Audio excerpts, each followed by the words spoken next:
थांखि नाजाबाय थानाय समाव माखासे फरायजाथावै सुबुंफोर फैनानै लुज खालामनो बर' थुनलाइ आफादनि जि जारिमिनारि 65थि बिजनि थेंफाख्रिनि जि जुथुम्मा दिनै 3थि सान बा जोबथा साननि हाबाफारि खिन्थु मैया मोनाबिलियाव प्राय हरनि 1टा बाजियाव जि जोबथा थान्दै मेल दङमोन बे जुथुम्मानि आरो गोजाम आफादखौ सिमफायनानै गोदान आफाद दानाय जि बेयाव हाबाफारि जागायजेनदोंल'सोमोन रिजलिउसन एडप्ट खालामनाय जाबाय आरो गासै थान्दैफोरा गणतान्त्रिक भाबै शान्तिपूर्ण भाबै गावबा गावनि खोथा बाथ्राफोरखौ इसुसफोरखौ बे थान्दै मेलाव बिथांमोना दैखांदों आरो दुलाराय बर' फरायसा आफाद हिसाबै जोङो लोब्बा आफाद हिसाबै जोङो जोबोद गोजोनै जोङो जेबो बाथ्रा बुङाबासिनो थान्दैफोरनि खोथाफोरखौ इसुसफोरखौ एजेन्डाफोरखौ खोनासंनानै हाबा मावलांनायनि खोथाफोरखौ जोङो बे गोसोखांबाय थादोंमोन आरो बे समावनो जेला गोजाम आफादखौ सिमफायनानै गोदान आफाद दानायनि हाबाफारिया जागायो आरो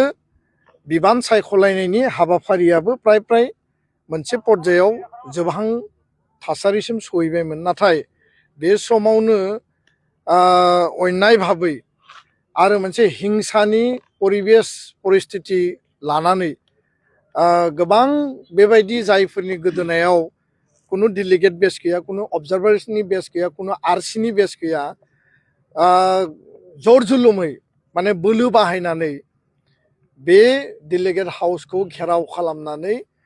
दाइसआव थानाय जेराव बर' थुनलाइ आफादनि माने बारग' आफादगिरि बा बे थान्दै मेलनि केयारटेकार आफादगिरि डक्टर सुरत नार्जारी सारा मासि लानानै आफादखौ सामलायबाय थादोंमोन आरो आफाद सामलायनानै बिबान सायख'नायनि हाबाफारिखौ मावबाय थादोंमोन आरो बे समावनो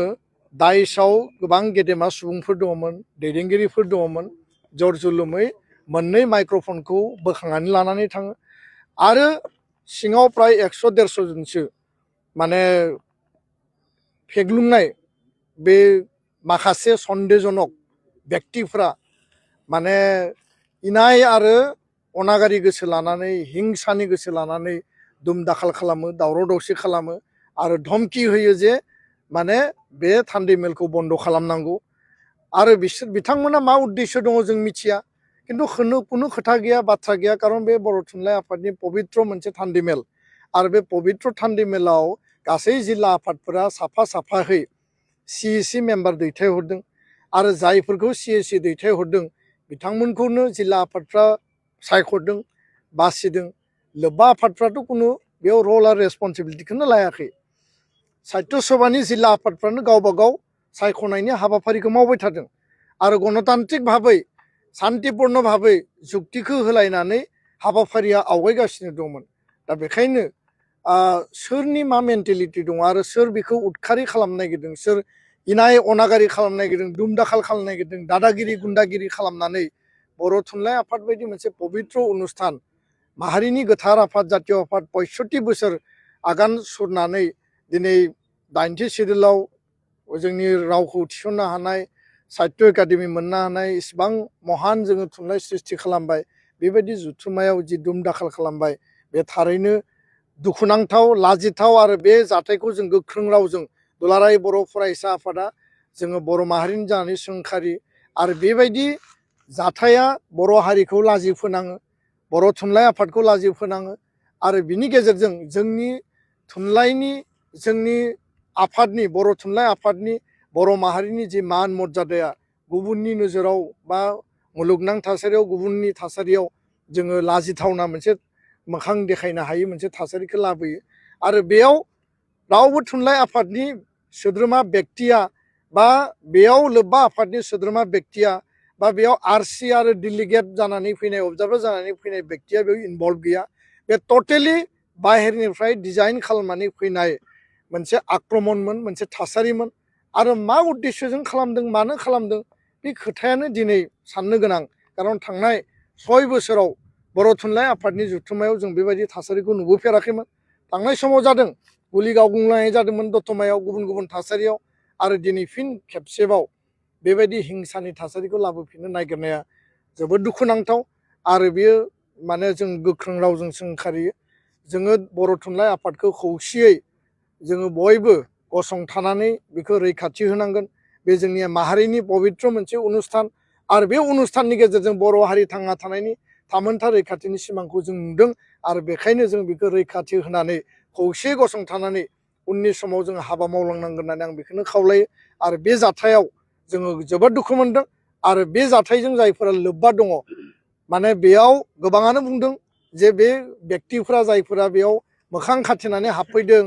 दुम-दाखाल खालामफैदों माइक्र'फन सेख'नानै लानानै थांदों